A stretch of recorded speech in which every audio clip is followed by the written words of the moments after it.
আসসালামু আলাইকুম। এখন দেখবেন সংবাদ শিরোনাম। গণতান্ত্রিক শক্তি ঐক্যবদ্ধ না থাকলে গুপ্ত স্বৈরাচার উত্থানের শঙ্কা তারেক রহমানের। কুমিল্লা সম্মেলনে জানালেন ঐক্য, জনগণ এবং দেশ গঠনই আগামীর প্রতিপাদ্য। প্রতিশোধ, প্রতিহিংসার রাজনীতি থেকে নেতাকর্মীদের বিরত থাকার নির্দেশ জামায়াত আমিরের। বললেন, দল ক্ষমতায় গেলে দাবি আদায়ে জনগণকে রাস্তায় নামতে হবে না। ফেব্রুয়ারিতে নির্বাচন আয়োজনে দৃশ্যমান অদৃশ্য চ্যালেঞ্জ মোকাবেলা করছে কমিশন। জানালেন সিইসি, পক্ষপাত প্রহসনের রীতি থেকে বেরিয়ে আসার প্রত্যয়। খাগড়াছড়িতে ১৪৪ ধারা উপেক্ষা করেই পাহাড়ি বাঙালি সংঘর্ষ, ধাওয়া পাল্টা ধাওয়া, পরিস্থিতি নিয়ন্ত্রণে মাঠে নেমেছে সেনা, পুলিশ, বিজিবি। জাতিসংঘে সংস্কারের কথা তুলে ধরে দলগুলোর জবাবদিহিতা নিশ্চিতের চেষ্টা করেছেন ডক্টর ইউনূস। মত বিশ্লেষকদের, নির্বাচনী বার্তায় মিলেছে সবার আস্থা বহালের আভাস। দুর্গাকে মর্তে স্বাগত জানাতে সনাতন ধর্মাবলম্বীদের প্রস্তুতি। মহাষষ্ঠীর মধ্য দিয়ে কাল শুরু দুর্গোৎসবের মূল আনুষ্ঠানিকতা। আসসালামু আলাইকুম। এতক্ষণ দেখছিলেন সংবাদ শিরোনাম, এখন দেখবেন বিস্তারিত। সকল গণতান্ত্রিক শক্তি ঐক্যবদ্ধ না থাকলে দেশে আবারও গুপ্ত স্বৈরাচারের আবির্ভাব ঘটতে পারে, এমন আশঙ্কা প্রকাশ করেছেন বিএনপির ভারপ্রাপ্ত চেয়ারম্যান তারেক রহমান। তিনি বলেন, জনগণ যেভাবে চায় বিএনপি সেভাবেই পরিচালিত হবে। কুমিল্লা দক্ষিণ জেলা বিএনপির কাউন্সিলে দলের স্থায়ী কমিটির সদস্য সালাউদ্দিন আহমদ বলেন, রাজনীতি দিয়ে যারা ইসলামকে বিভক্ত করতে চায় তাদেরকে ব্যালটের মাধ্যমে জবাব দেবে বিএনপি। আরফিন শাকিলের প্রতিবেদনে বিস্তারিত। দীর্ঘ ১৬ বছর পর কুমিল্লা দক্ষিণ জেলা বিএনপির কাউন্সিল সভাপতি ও সাধারণ সম্পাদক পদে ভোট না হওয়ায় নেতাকর্মীদের মাঝে উৎসব আর আগ্রহ ছিল অনেকটাই ম্লান।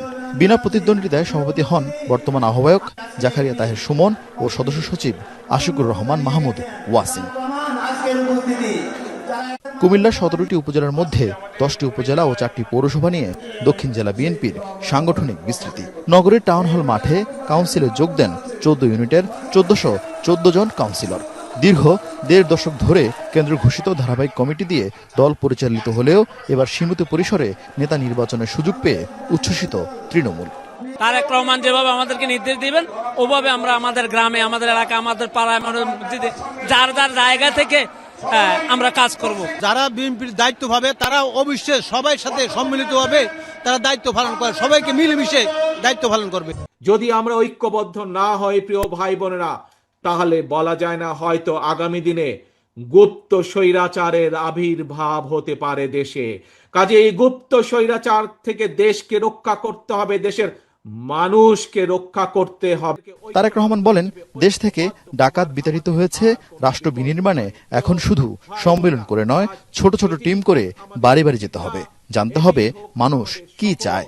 আমাদেরকে জনগণের কাছে যেতে হবে। আমি বারবার আপনাদেরকে বলেছি, জনগণই হচ্ছে বিএনপির সকল রাজনৈতিক ক্ষমতার উৎস।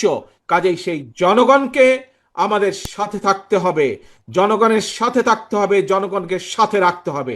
জনগণের সাথে যদি থাকতে হয়, জনগণকে যদি সাথে রাখতে হয়, তাহলে জনগণ যেভাবে চায় আমাদেরকে ঠিক সেভাবেই চলতে হবে।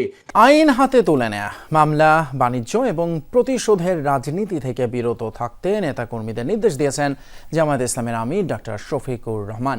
শনিবার সন্ধ্যায় রাজধানীর ইব্রাহিমপুরে এক মত বিনিময় সভায় এই নির্দেশ দেন তিনি। এর আগে সকালে পৃথক এক অনুষ্ঠানে জামায়াতের আমির বলেন, তার দল ক্ষমতায় গেলে দাবি আদায়ে রাস্তায় নামতে হবে না জনগণকে। রাজধানীর ইব্রাহিমপুরে জামায়াতে ইসলামীর কাফরুল দক্ষিণ থানার আয়োজনে বিশিষ্ট ব্যক্তিদের সাথে মতবিনিময় সভা। অনুষ্ঠানের প্রধান অতিথি সংগঠনটির আমির ডাক্তার শফিকুর রহমান। প্রধান অতিথির বক্তব্যে প্রতিশোধের রাজনীতি থেকে বিরত থাকতে দলীয় নেতাকর্মীদের নির্দেশ দেন জামায়াতের আমির। দেশকে শৃঙ্খলায় ফেরাতে দায়িত্বশীল নাগরিকের মতো কাজ করার আহ্বান জানান। বলেন, দলের কেউ দোষী প্রমাণিত হলে তাদের বিরুদ্ধে কঠোর ব্যবস্থা নেওয়া হবে। প্রিয় সহকর্মীবৃন্দ, অতীতের সমস্ত প্রশ্ন এখন পায়ের তলায় ফেলে দেন। কেউ কারো উপর কোনো প্রতিশোধ নেবেন না। ধৈর্য ধরুন, আল্লাহর শুকরিয়া আদায় করুন এবং দেশকে শৃঙ্খলায় ফিরাই আনতে একজন দায়িত্বশীল নাগরিক হিসাবে দায়িত্ব পালন করুন। কেউ আমরা আইন হাতে তুলে নেব না, আবার কারণ আমি মিথ্যা মামলাও দেব না।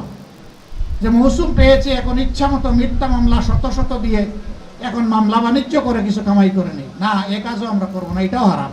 এর আগে সকালে কাকরাইলে ফোরাম অব ডিপ্লোমা ইঞ্জিনিয়ার্স বাংলাদেশের বার্ষিক কাউন্সিলে যোগ দেন জামায়াতের আমির। বলেন তার দল ক্ষমতায় গেলে দাবি আদায়ে জনগণকে রাস্তায় নামতে হবে না। আমরা আপনাদেরকে কথা দিচ্ছি, ইনশাআল্লাহ আল্লাহ তাআলা যদি এই দেশের খেদমত করার সুযোগ আমাদেরকে দেন, তাহলে 1 মিনিটের জন্য আপনার কর্মস্থল ছেড়ে রাস্তায় আসতে হবে না দাবি আদায়ের জন্য। বলেন ক্ষমতায় গেলে 5 বছরে উন্নয়নের বুলেট ট্রেন চালু করতে না পারলেও উন্নয়নের এক্সপ্রেস ট্রেন চালু করবে জামায়াত। আগামী ফেব্রুয়ারিতে নির্বাচন করতে দৃশ্যমান এবং অদৃশ্য চ্যালেঞ্জ মোকাবেলা করতে হচ্ছে নির্বাচন কমিশনকে। আর এই কথা জানিয়ে সিইসি এমএমএম নাসির উদ্দিন বলেন, ইসির ওপর পূর্ণ আস্থা আছে প্রধান উপদেষ্টার। এ সময় নির্বাচন কমিশনার আবুল ফজল মোহাম্মদ সানাউল্লাহ বলেন, পক্ষপাতিত্বমূলক কোনো নির্দেশনা দেবে না কমিশন।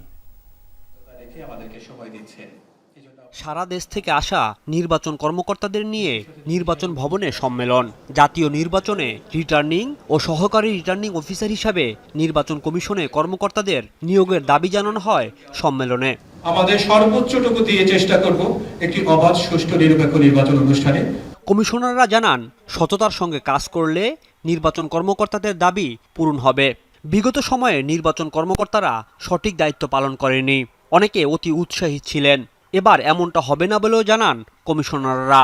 বিগত দিনে যেটা হয়েছে আমরা দেখেছি যে আপনারা আপনাদের দায়িত্ব পালন করতে পারেননি, অনেকটা এরকম হৈমন্তী শুক্লার গানের মতো, আমার করার কিছুই ছিল না, শুধু চেয়ে চেয়ে দেখলাম।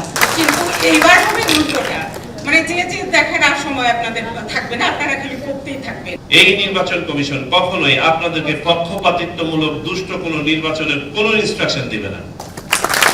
41 বছরের ইতিহাসে প্রথমবারের মতো এশিয়া কাপের ফাইনালে মুখোমুখি হচ্ছে 2 চির প্রতিদ্বন্দ্বী ভারত ও পাকিস্তান। রোববার দুবাই ইন্টারন্যাশনাল ক্রিকেট স্টেডিয়ামে রাত 8:30টায় মাঠে গড়াবে খেলা। রাজনৈতিক অস্থিরতার কারণে এবারের আসরে ভিন্ন অভিজ্ঞতা হয়েছে দুই দেশের। রাজনৈতিক অস্থিরতায় সম্পর্কটা ক্রমেই যেন তেতো হয়ে যাচ্ছে ভারত ও পাকিস্তানের। সম্প্রতি সেই টানাপোড়েনের ছায়া পড়েছে মাঠে। পেহেলগামে সন্ত্রাসী হামলার প্রভাব দেখা দিয়েছে এশিয়া কাপে। ভারত অধিনায়কের হাত না মেলানো কিংবা খেলা শেষে ড্রেসিং রুম বন্ধ করে দেওয়া ছিল আলোচনার শীর্ষে। তবে পাকিস্তানও যে নীরবে বিষয়গুলো হজম করেছিল তা কিন্তু নয়। বাউন্ডারি লাইনে হারিস শ্রফের প্লেন ক্র্যাশ এবং সাহিবজাদা ফারহানের AK-47 উদযাপনে উত্তপ্ত হয় খেলার মাঠ। যদিও এই কর্মকাণ্ডগুলোকে জবাব হিসেবে মানতে নারাজ তারা।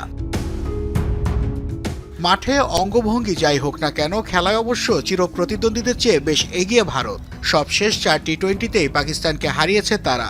1984 সাল থেকে যাত্রা শুরু হওয়া এশিয়া কাপের ওয়ানডে ও টি-20 ফরম্যাট মিলিয়ে 17তম আসরে প্রথমবারের মতো মুখোমুখি হতে যাচ্ছে চির প্রতিদ্বন্দ্বী দেশ দুটি। টানা 6 ম্যাচ জিতে আসরের সবচেয়ে সফল দল হয়ে ফাইনাল নিশ্চিত করে ভারত। ব্যাটিং, বোলিং, ফিল্ডিং এই 3 বিভাগে অন্যদের চেয়ে কেন তারা আলাদা তা এরই মধ্যে প্রমাণ করেছে দলটি। 200-র উপর স্ট্রাইক রেটে অভিষেক শর্মা 309 রান কিংবা কুলদীপ যাদবের 6 ইকোনমিতে 13 উইকেট যে কোনো দলের জন্য হতে পারে ভাবনার কারণ। অন্যদিকে পাকিস্তান মানেই যেন অনিশ্চয়তা ভরা একটি দল। এক মুহূর্তে হতাশ করার পরই যেন জন্ম দেয় নতুন কোনো বিস্ময়ের। বাংলাদেশের বিপক্ষে নিশ্চিত হারের মুখ থেকে ফিরে আসাই যেন সেই কথাটি মনে করিয়ে দেয়। মাঠ হোক কিংবা মাঠের বাইরে, ভারত পাকিস্তান মানে উত্তেজনার পারদ থাকে তুঙ্গে। সেখানে এশিয়া কাপের মঞ্চে 41 বছরের ইতিহাসে প্রথমবারের মতো ফাইনালের মঞ্চে এমন দুই দলের লড়াই মরুর বুকে সূর্যের খরতাপের মাত্রাকেও ছাড়িয়ে যাবার অপেক্ষায়।